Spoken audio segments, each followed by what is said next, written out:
작가 도스토옙스키가 사형장에 섰을 때 일입니다. 형집행을 앞두고 그에게 최후의 5분이라는 시간이 주어졌습니다. 자, 이 작지만 이 5분이라는 시간은 너무나 소중한 시간이었습니다. 그는 자신을 알고 있는 모든 사람들에게 작별 기도를 하는데 2분, 오늘까지 살게 해준 하나님께 감사하는데 2분, 그리고 나머지 1분은 자연의 아름다움을 보는 데 써야겠다라고 생각을 했습니다. 그러나 막상 사형장에 서자 아무것도 생각이 나지 않았습니다. 그렇게 시간이 흐르고 사형이 집행되려는 순간 기적적으로 사형 집행이 중지되었습니다. 부사일생으로 풀려난 도스토옙스키는 그 5분을 생각하면서 삶의 순간순간을 아주 소중하게 여기며 살았다고 합니다. 마지막이라는 말은 누구에게나 참 많은 아쉬움을 줍니다. 동시에 마음 한쪽 구석에는 짠한 마음과 그동안 지나온 길을 되돌아보게 합니다. 본문은 바울의 마지막 문안과 인사라는 제목의 말씀입니다. 이 시간 우리는 본문을 통해서 바울이 마지막으로 우리에게 무엇을 가르쳐주고 있는지, 또 무엇을 깨닫게 해주는지를 깨달으며 은혜를 받고자 합니다. 본문 21절 말씀 보십시다. 나의 동역자 디모데와 나의 친척 누기오와 야손과 소시바다가 너희에게 문안하느니라. 바울은 로마교회 성도들에게 마지막 문안 인사하면서 누구의 이름을 먼저 거론하냐면 디모데 이름을 먼저 거론합니다. 사도 바울 주변에는 많은 사람들이 있었죠. 하지만 로마교회를 향해서 이름을 거론할 수 있는 사람은 그리 많지 않았어요. 바울이 로마교회에 특별히 문안을 한 사람은 그들 때문에 목회를 잘할 수 있었고 이방 사역을 감당할 수 있었고 그들의 도움이 있었기 때문에 여기까지 주의 일을 할 수 있었다라는 의미로 그들을 소개했습니다. 그렇습니다. 목회는 목사님 혼자 할 수 없어요. 아무리 유능한 목사라도 목회는 혼자 할 수 없습니다. 주위에서 성도들이 도와주지 않으면 절대 혼자 할 수 없는 게 바로 목회입니다. 세계에서 제일 높은 산이 어디죠? 에베레스트 산이죠. 8,848m, 가장 높은 산입니다. 세계 수많은 산악인들이 이 산을 이 산을 오르고 정복하는데 그 의미로 에베레스트 산 꼭대기에 올라가서 무엇을 꾸느냐면 각자 나라의 깃발을 꽂고 꼭 사진을 찍습니다. 그런데 이들 혼자만의 힘으로 에베레스트 산을 정복한 것이 아니에요. 수많은 사람들의 도움이 있었습니다. 베이스 캠프까지 가기까지는 수많은 사람들이 짐을 달라다 주고요. 당나귀들이 짐을 실어다 줍니다. 여기서부터 정상에 오르기까지 먹을 식량이며 여러 가지를 세르파들이 대신 무거운 짐을 져주고 같이 갑니다. 에베레스트 정상에서 산을 찍어주는 것도 세르파입니다. 에베레스트 산 정복하는데 절대 혼자 정복할 수 있는 것이 아닙니다. 이것은 목회도 마찬가지고 선교도 마찬가지입니다. 많은 협력자가 있어야 가능합니다. 기도로 돕는 사람, 물질로 돕는 사람, 위로해주는 사람, 직접 목회 현장에 와서 수고해주는 사람이 있어야 목회도 가능하고 선교도 가능합니다. 바울 주변을 보세요. 바울을 돕는 사람들이 참 많았습니다. 바울을 물질로 돕는 사람, 바울을 또 신부로 많은 사람, 눈이 나쁘기 때문에 그를 대신 대필해주는 사람이 있었고 많은 사람들이 바울을 도왔습니다. 그래서 이제는 이 지방에 가면 이 지방에서 많은 사람이 바울을 도왔고 저 지방에 가면 저 지방에서 바울을 돕는 사람들이 있었더라 이 말이죠. 자, 이것으로 보아서 목회도 많은 사람이 도와주고 협력해 주어야만 가능한 것이에요. 그러므로 목회자는 목회를 도와주는 사람을 절대 잊을 수 없죠. 늘 감사할 수밖에 없습니다. 왜냐하면 그 사람 때문에 목회를 할 수 있었고 그 사람 때문에 하나님의 일을 감당할 수 있었기 때문에 그 사람을 잊을 수 없죠. 바울도 이들의 고마움과 수고를 알기 때문에 로마교회 성도들에게 로마서를 통해서 소개하고 문안 인사를 했던 것입니다. 그 첫 번째로 소개하는 사람이 바로 디모데였어요. 자, 디모데는 예수님을 믿는 순간부터 바울을 위해서 평생을 살았습니다. 바울의 협력자로, 조력자로, 바울이 무엇을 하든지 어디를 가든지 그림자처럼 따라다녔습니다. 디모데는 바울의 오른팔이었죠. 이런 의미에서 디모데는 바울의 후계자였습니다. 바울은 이런 디모데를 가리켜서 디모데 후서에서 그는 내 아들, 참 아들이다 라고 말했습니다. 또 오늘 본문에서 보면 뭐라고 소개하고 있습니까? 디모데는 나의 동역자다. 만일 디모데가 없었다면 바울이 어떻게 되었을까요? 아마도 바울의 선교 사역은 절반도 이루지 못했을 거예요. 디모데가 있었기 때문에 마지막까지 바울이 잘 할 수 있었습니다. 디모데가 바울을 따라다니면서 돕습니다. 힘들 때 위로해주고 같이 기도하고 같이 울기도 하고 같이 어려움을 다 겪습니다. 이렇게 했기 때문에 바로 이제는 바울이 마지막까지 감당할 수 있었던 것이에요. 목사님 혼자 아파하고 눈물을 흘리고 힘들어하는데 주위에 아무도 그 마음을 알아주지 못하고 아무도 없어 보세요. 얼마나 허탈하며 얼마나 힘들겠습니까?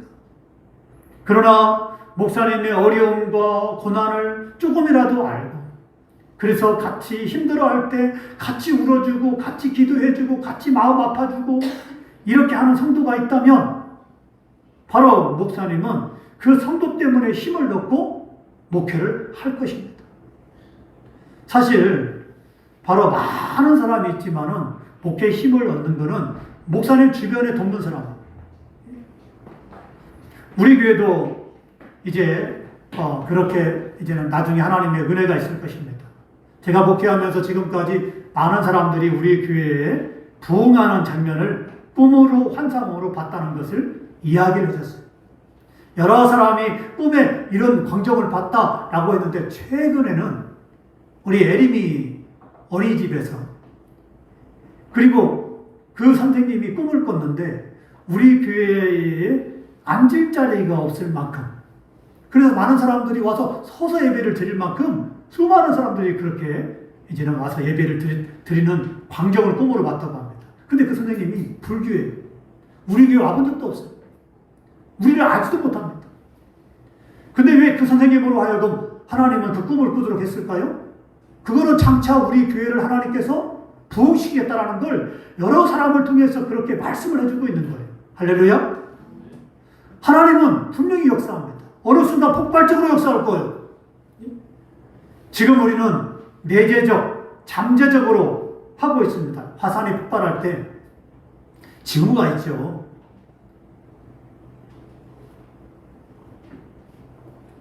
그래서 화산이 폭발할 때 이제 연기가 나오고 그리고 이제는 마그마가 밖으로 분출되면서 그렇게 징후가 있습니다. 하지만 바로 폭발은 안 해요. 그러나 화산이 폭발할 때 진짜 큰 화산 폭발은 안에서 부글부글 끓습니다. 온도가 올라가고 압력이 올라가고 하는데도 겉에는 멀쩡한 것 같아요. 그렇지만 그 압력이 세진 것을 이제는 드러나지 않을수록 나중에 화산이 한번 폭발할 때 엄청나게 크게 폭발합니다. 교회 부흥도 마찬가지입니다. 지금 우리 교회는 하나님께서 잠재적으로 내재적으로 지금 화산이 폭발하기 직전처럼 그렇게 끓고 있는 거예요. 그러나 어느 순간 하나님의 성령이 역사할 때 여러분의 초대교회처럼 성령의 불이 임하게 되고 모든 사람이 뜨거워지고 그래서 이 시대 가운데 가서 복음 전하는 게 어렵다고 하지만 모두가 복음을 전하게 되고 그때 폭발적으로 역사가 있을 것인데 그렇게 하는 건 하나님의 역사입니다.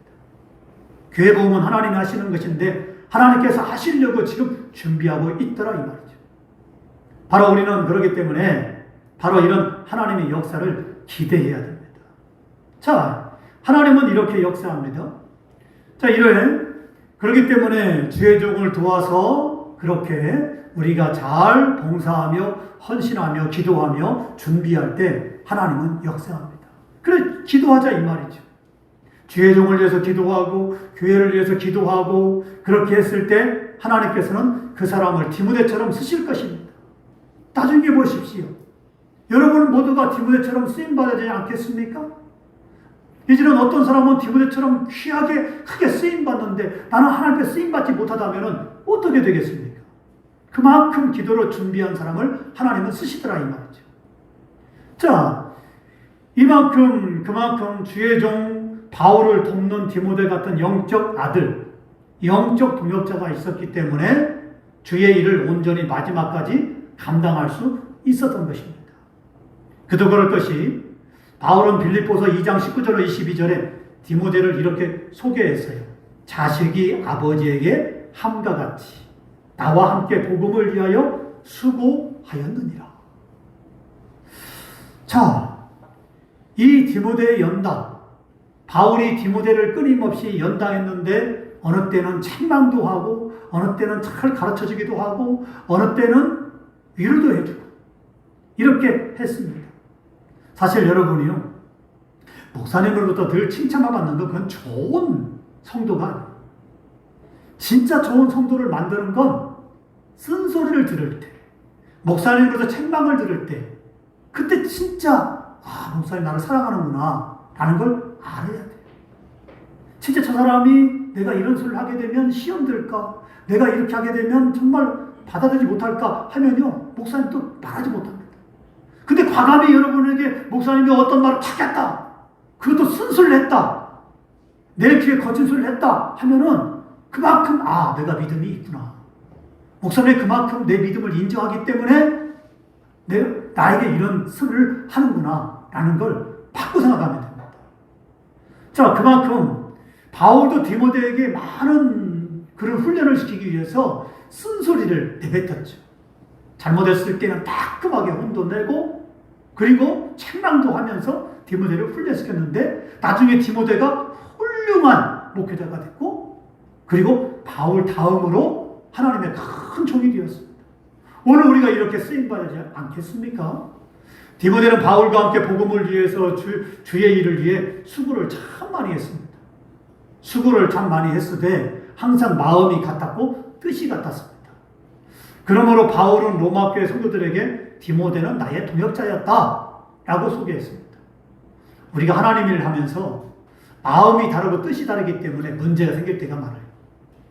그러므로 충돌이 생기고 마음이 상하게 되는 경우가 발생하게 됩니다.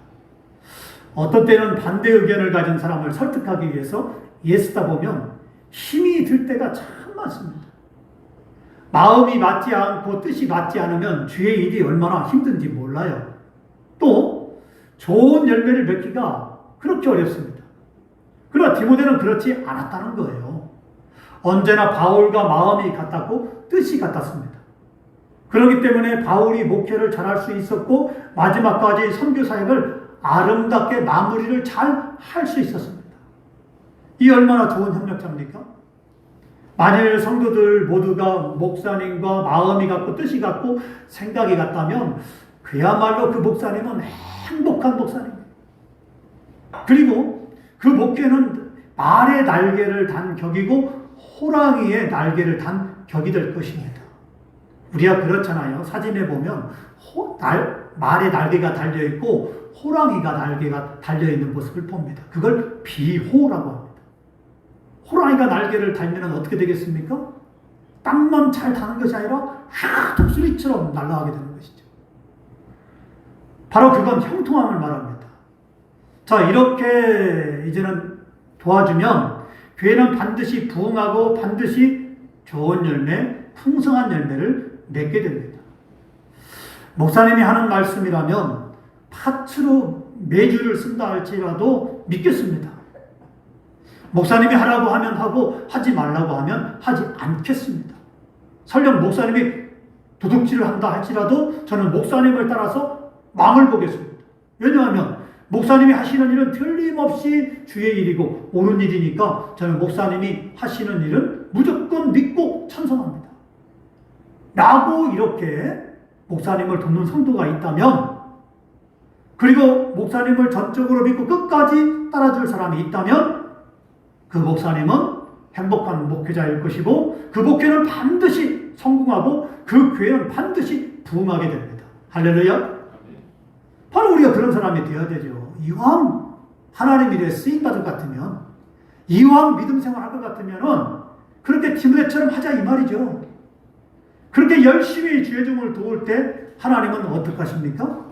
교회 부흥을 역사를 일으키고 그 가정을 축복하시고 그 자녀를 축복하시고 그 인생을 축복하시는 놀라운 은혜가 임할 줄로 믿습니다. 할렐루야.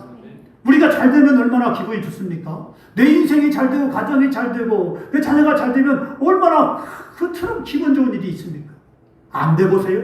자녀가 안 되고 가정이 안 되고 직장이 안 되고 다 힘이 없고 안 되고 하면 얼마나 화가 납니까? 얼마나 힘듭니까? 인생이 팍팍하죠. 그러나 하나님마다 잘 됩니다. 수고하는 것마다 잘 됩니다. 자녀가 잘 되고 가정이 잘 되고 직장이 잘 되고 하나님마다 다 형통해 보세요. 정말 살맛나죠. 기분이 좋죠. 그렇게 하게 만드는 건 누구냐? 바로 내 노력과 열심이 아니라 하나님이 역사합니다. 하나님이 하십니다. 근데 그 하나님의 역사는 내가 하나님의 일을 잘 감당하게 되면 하나님은 하시더라 이 말이죠. 그렇기 때문에 주의 종을 도와서 하나님의 일을 열심히 하자 이 말입니다. 그런 복을 받는 사람이 돼야 되는데 바로 그 주인공이 저와 여러분 되기를 주의 이름으로 축원합니다. 이어서 바울은 디모데에 이어서 친척 누기오를 소개합니다. 누기오는 안디옥 교회 일꾼 중에 하나입니다. 그 다음 야손을 소개합니다. 야손은 데살로니가 사람으로 사도행전 17장을 보면 바울이 데살로니가 갔을 때 복음을 전하다가 핍박을 받게 됩니다. 사람들이 바울을 죽이겠다고 바울을 쫓아다니면서 찾았습니다. 그때 야손이 바울을 숨겨줬죠. 사람들은 야손의 집에 가서 바울을 찾았지만 근데 찾지 못하자 바울 대신 야손을 끌어다가 매질을 하고 폭행을 합니다. 이렇듯 야손은 바울 대신 핍박을 당한 사람이에요. 바울은 이런 야손에게 무난한다라고 말씀하고 있습니다. 자, 얼마나 주의 종을 위해서 헌신하고 수고했다면 바울 대신에 바로 바울을 숨겨줬기 때문에 폭행을 당하고 매질을 당하고 한 사람이 야손이었습니다. 이렇게 하는 사람은 드물죠. 목사님 대신에 어려움을 당하고 목사님을 섬기는데 어려움을 당하고 그 어려움을 당하면서까지 주의 종을 돕는다는 건 정말 여간한 큰 믿음 아니면 할 수가 없는 거예요. 바로 그렇기 때문에 바울은 어떤 사람보다도 야손에게 무난한다라고 말하고 있죠. 그 다음 소시바다라는 사람을 소개하는데 베리아 사람이라는 것 외에는 더 이상 기록이 없습니다. 또 더디오는 바울이 눈이 좋지 않기 때문에 대신 대필해 주는 사람이었습니다. 그 다음 23절에 나와 온 교회를 돌보아주는 가이오라고 나옵니다. 자, 바울이 고린도 전서 1장 14절을 보면 단 두 사람에게만 세례를 줍니다. 그 중에 한 사람이 누구냐면 가이오예요. 가이오의 특징은 부자라는 거예요. 근데 이 사람은 아주 섬기는 걸 잘했어요. 가이오는 자기 집을 교회로 내놓은 사람이고요. 또 그 사람은 열심히 주의 종을 도왔던 사람이죠. 뿐만 아니라 바울의 의식주 문제를 다 책임진 사람이 바로 가이오예요. 어떤 교회에 목사님 자녀가 무려 7명이나 있었어요. 이야, 7명. 목사님이 7명이면요, 지금은요, 청빙도 안 해요. 이게 3명만 넘어도요, 청빙을 꺼려야 합니다.